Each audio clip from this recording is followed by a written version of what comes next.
Pemirsa, Polda Sumatera Selatan siapkan 1.600 personil untuk mengamankan 531 TPS pada saat pelaksanaan pemungutan suara ulang di Kabupaten Empalawang. Di tempat!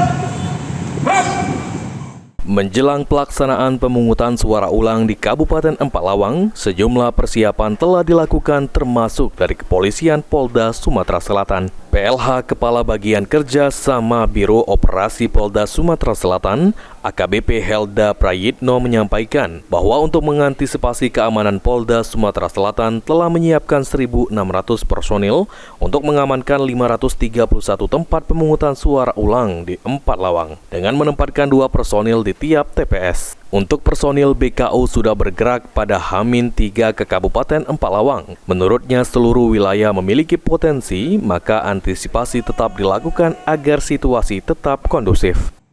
Sudah mengantisipasi dengan menurunkan total jumlah personil termasuk pengamanan TPS dan BKO sejumlah 1.600 personil dari 531 TPS. Kita sudah cover semua, mudah-mudahan tidak terjadi hal-hal yang tidak diinginkan. Untuk personil BKO sendiri sudah bergerak, H-3 sudah bergerak ke Empalawang.